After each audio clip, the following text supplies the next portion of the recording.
Have you ever held a winning lottery ticket in your hand, fully aware that the jackpot is real and the numbers match perfectly, yet somehow still manage to talk yourself out of cashing it in? Because that is a precise corporate crossroads where General Manager John Lynch is standing right now.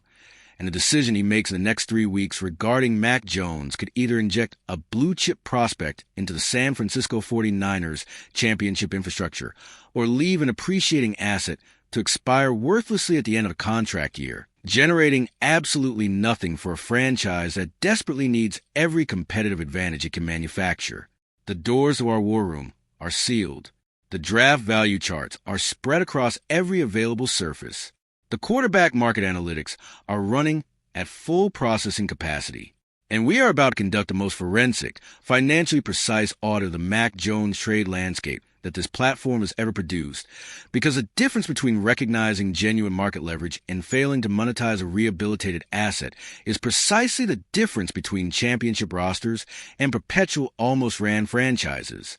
Let us establish the unfiltered architectural reality of the San Francisco 49ers' current quarterback room with absolute clarity before we engage the trade market analysis. Brock Purdy is the undisputed, unquestionable franchise cornerstone, the quarterback whose extension will define the financial structure of this organization for the next half-decade and whose performance has validated every dollar committed to him. But this organization learned a lesson of devastating, championship-costing clarity during the 2025 season. The margin between a Super Bowl parade rolling through the streets of San Francisco and a quiet, painful early exit from the playoff bracket is exactly one catastrophic injury away from materializing with no warning whatsoever. When Purdy went down and the offense was handed to Mac Jones, the conventional wisdom across the entire league was immediate and unanimous. The season was finished, the championship window was temporarily closed, and San Francisco would be fortunate to win enough games to maintain playoff positioning. What actually happened over those 8 starts demolished every preconceived narrative about who Mac Jones is as a professional quarterback and what he is capable of producing inside the right organizational environment. The tape does not construct fictions, and the production audit of Mac Jones' 8-start performance inside Kyle Shanahan's system demands honest, unbiased evaluation. 5 wins against 3 losses. Over 2,100 passing yards. 13 touchdown passes against just 6 interceptions. A passer rating of 97.4 that placed him comfortably within the range of league average starting quarterback performance by every meaningful efficiency metric. He did not merely manage games from a position of conservative caution. He actively and repeatedly kept San Francisco's championship aspirations alive through intelligent, system-fluent decision-making that maximized the elite talent surrounding him. The 5-3 record was not a mirage manufactured entirely by the supporting cast. It was a genuine reflection of a quarterback operating with competence and intelligence inside a scheme perfectly calibrated to his specific skill set.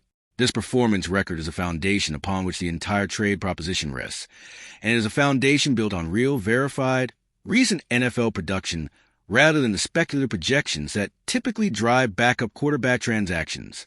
San Francisco did not just store Mac Jones as a depth chart placeholder. They inadvertently conducted the most valuable and expensive quarterback rehabilitation program in the entire league, and the market is now prepared to compensate them handsomely for that investment. Now we must aggressively pivot our analytical focus toward the desperate buyers currently wandering the quarterback wilderness, because John Lynch's leverage in this negotiation is not determined by what Mac Jones is worth in the abstract. It is determined by the specific, urgent, financially motivated desperation of the franchises on the other side of the phone call. And the landscape of quarterback-needy teams right now is not just favorable for San Francisco. It is extraordinarily, almost historically favorable for a franchise holding a proven, system-tested veteran with recent winning tape. Examine the Pittsburgh Steelers with the cold, unforgiving precision of a corporate auditor. This organization is entirely paralyzed, suspended in an organizational holding pattern, while waiting for a 42-year-old Aaron Rodgers to determine whether his body and his desire for competition are still aligned enough to justify another professional season. If Rodgers announces retirement, and the probability of that outcome increases with every passing week of silence, Pittsburgh is staring directly into an offensive abyss with no viable bridge solution currently under contract. The Steelers fan base is not a patient constituency, and the organizational pressure, to present a credible, functional solution under center before training camp opens, is building toward a critical breaking point. A quarterback with a 5-3 starting record and a 97.4 passer rating, available immediately and proven in a legitimate NFL environment, is not just attractive to Pittsburgh in that scenario. He is potentially the only available answer to an organizational crisis that has no other clean resolution. The Arizona Cardinals represent an equally compelling, equally urgent case study in quarterback desperation. The decision to release Kyler Murray represents one of the most aggressive organizational pivots in recent league memory, a franchise effectively detonating its own roster construction to force a complete philosophical reset. The Cardinals fan base is furious. The organizational pressure to demonstrate immediate progress is enormous, and the front office needs a credible, functional starting quarterback capable of providing stable, competent production while the long-term solution is identified and developed. Mac Jones, arriving with the credibility of recent winning starts inside one of the most sophisticated offensive systems in the league, represents exactly the kind of proven commodity that desperate franchises pay premium prices to acquire when the draft class at the position lacks the elite, consensus-driven prospects that justify top 10 investments. And this brings us to the fundamental, mathematically inescapable principle that the Bleacher Report analysis correctly identifies as the engine driving this entire market dynamic. Desperation is the ultimate driver of inflation in the National Football League quarterback economy. When a franchise does not have a functional answer at the most important position in professional sports, rational financial behavior evaporates completely. The recent career resurgences of Baker Mayfield in Tampa Bay and Sam Darnold in Minnesota have permanently altered how front offices evaluate rehabilitated veteran quarterbacks with recent productive tape. Both players were written off by the broader analytical community as organizational mistakes, draft pick misallocations, cautionary tales about the limits of quarterback development. Both players found the right schematic environment and produced at levels that justified significant financial investments and generated genuine playoff competitiveness. Mac Jones, operating inside Kyle Shanahan's system, has now produced a directly comparable narrative arc.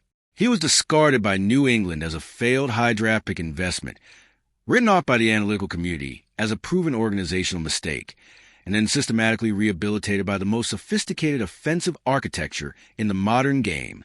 The market for Mayfield and Darnold reset completely when their rehabilitation narratives became undeniable. The market for Mac Jones is positioned to follow an identical trajectory, and the window for San Francisco to monetize that narrative reset is measured in weeks, not months. The asset management dilemma facing John Lynch is a genuine, high-stakes exercise in corporate decision-making that is no perfect answer. The insurance policy value of retaining Mac Jones is real and has been empirically demonstrated.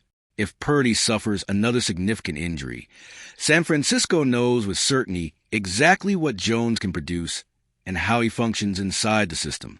That certainty has quantifiable value that cannot be dismissed or minimized. The alternative backup options available through free agency or late-round draft picks carry substantially higher performance, uncertainty, and zero demonstrated compatibility with Shanahan's specific offensive requirements. But the opportunity cost calculation tilts decisively in favor of executing the trade. Jones is entering the final year of his current contract, which means San Francisco can extract maximum value now or watch him walk into free agency following the season and generate nothing in return beyond compensatory pick that will arrive years later and carry a fraction of the value of an immediate first-round or premium second-round selection. The 49ers roster is aging at multiple critical positions simultaneously. The offensive line depth requires urgent attention. The wide receiver room needs the infusion of young, cost-controlled talent that a first-round pick can deliver. The pass rush rotation requires athletic reinforcement that rookie-scale contracts make sustainable within the current salary cap environment.